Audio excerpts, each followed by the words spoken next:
त्याच्या पुढे पेरूची वाडी. पेरूची वाडी. पेरूची वाडी पण छान आहे. 20 किलोमीटर आहे. अजून 15 किलोमीटर आहे.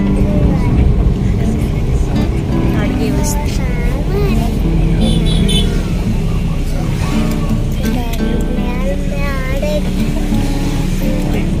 मामाचा मळा.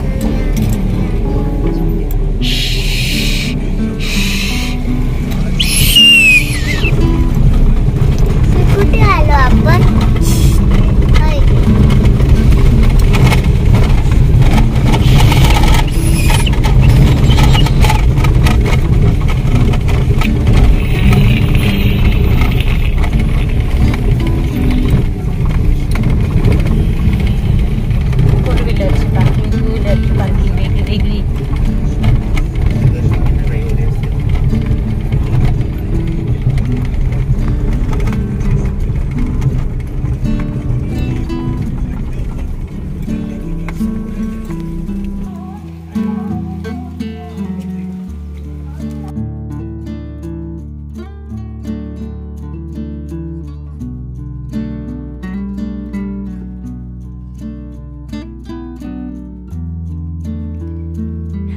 आम्ही आलोय नाशिकच्या सुप्रसिद्ध रेस्टॉरंटमध्ये, म्हणजेच संस्कृती ॲग्रो टुरिझम मामाच्या मळ्यात गरमागरम सुप्रसिद्ध मिसळपाव खाण्यासाठी.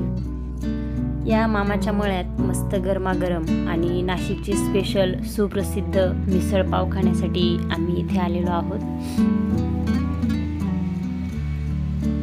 मामाचा मळा म्हटलं की कसे आपल्याला असं जुन्या आठवणी होतात ना, की लहानपणी मामाच्या गावाला जायचं, किंवा मामा हा शब्द म्हटला तरी अशी एकदम अशी जवळीक असल्यासारखं वाटतं. आणि ही जी रेस्टॉरंट आहे, हिचं टायटल किंवा हिचं नाव मामाचा मळा असं आहे. आणि खरोखर या रेस्टॉरंटचं हे नैसर्गिक पूर्ण वातावरण हे खरोखर मामाच्या गावाला जाताना जणू काही भासतंय असंच आहे. आणि त्याचं हे टायटल त्या रेस्टॉरंटला अगदी साजेसं आणि शोभेल असंच आहे.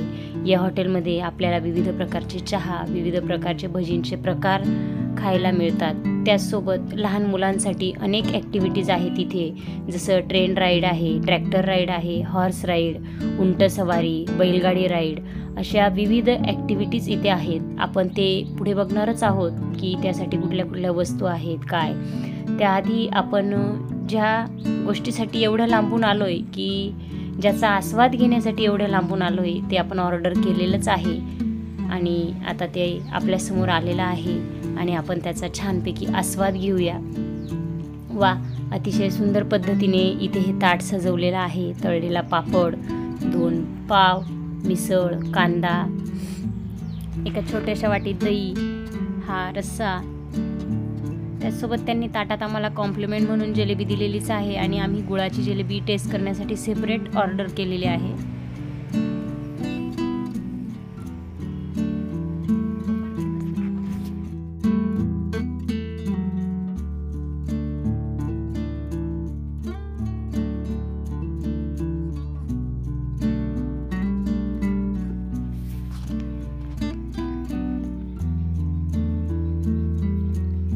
मस्त गरमागरम मिसळपाव खाऊन झाली आहे आणि मिसळपावची टेस्ट अतिशय जबरदस्त होती.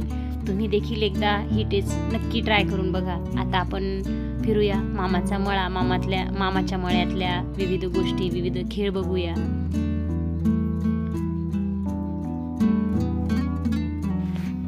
इथे लहान मुलांना खेळण्यासाठी जे काही टॉय आहेत त्यांना कुठल्याही प्रकारचं भाडं वगैरे नाही आहे. ते अतिशय मनमोकळेपणाने आणि हक्काने खेळू शकतात. इतका सुंदर हा मामाचा मळा बनवलेला आहे. आणि आमच्या सानूने देखील सगळ्या गोष्टींची पुरेपूर मजा घेतलेली आहे. आम्ही गेल्यानंतर तिथे थोडा झिमझिम पाऊस चालू होता. सगळीकडे थोडा चिखल असल्यामुळे काही गोष्टी तिथल्या बंद होत्या.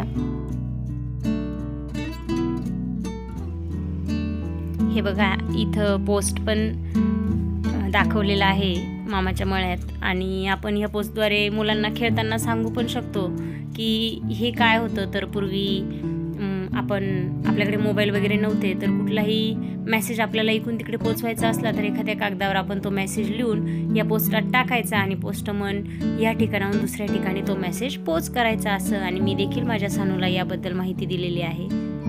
आणि मुलं खेळता खेळता या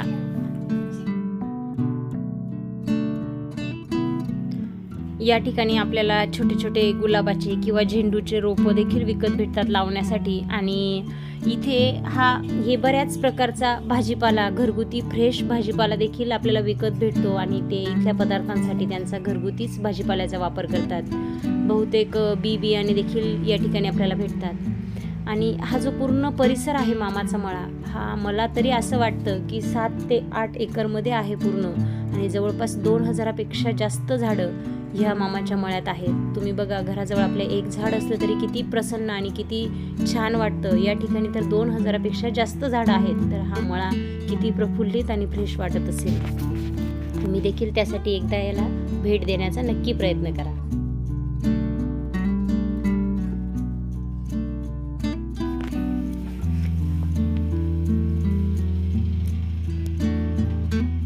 या ठिकाणी बघा मातृभूमी लॉन्स म्हणून आहे आणि तिथं भरपूर मोठा स्पेस आहे, भरपूर मोठी जागा आहे. त्या ठिकाणी आपण आपले छोटे मोठे कार्यक्रम देखील करू शकतो. आणि कार्यक्रम करत असताना त्या जागेसाठी कुठल्याही प्रकारचं भाडं नाही आहे. हे बघा, इथं लहान मुलांसाठी ट्रेन आहे, जुक जुक जुक जुक अगीन गाडी जसं काही. आणि ती ट्रेन इतकी छान आहे, टॉय ट्रेन, की तिला रूळही नाही, म्हणजे बिना रुळाची आणि बिना धुराची आहे. बघा, खाली कुठल्याही पद्धतीचे रूळ नाही आणि वरती धूरही निघत नाही. म्हणजे ती एका छोट्या ट्रॅक्टरला जोडून, छोटे छोटे ट्रॅक्टर जोडून ती ट्रेन बनवलेली आहे. इकडे कोकणवाडी म्हणून आहे. या कोकणवाडीकडे आम्ही गेलेलो नाहीयेत कारण पावसामुळे सगळीकडे चिखल होता. इथे हे गाडं बैल. आणि या पावसामुळे इथले सगळेच कार्यक्रम सध्या बंद आहेत. पुन्हा कधीतरी आम्ही देखील या मामाच्या मळ्यात नक्कीच भेट देणार आहोत. तुम्ही देखील या मामाच्या मळ्याला एकदा भेट द्या, म्हणजे इथल्या सर्व जुन्या आठवणींना उजाळा मिळेल. हे बघा, त्यांचं साहित्य पितळी भांडे आहेत, तांब्याचे डेग आहेत, पितळाचे पातिले आहेत. ते मला तर असं वाटतंय की ते सगळा स्वयंपाक ह्या पितळी भांड्यात किंवा ह्या तांब्याच्या वस्तूंमध्येच करत असतील. हा त्यांचा घरगुती लसूण बघा किती टांगलेला आहे. अशा पद्धतीने हा आम्ही मामाचा मळा फिरलेला आहे. आणि आता आम्ही निघालोय घराकडे. अतिशय सुंदर आणि अतिशय निसर्गरम्य वातावरण होतं. या मामाच्या मळ्यात एकदा पाऊल टाकला की आपला पाऊल बाहेर निघत नाही, एवढं प्रसन्न आणि प्रफुल्लित वातावरण या मामाच्या मळ्यात आहे. तुम्ही देखील एकदा या मामाच्या मळ्याला नक्की भेट द्या.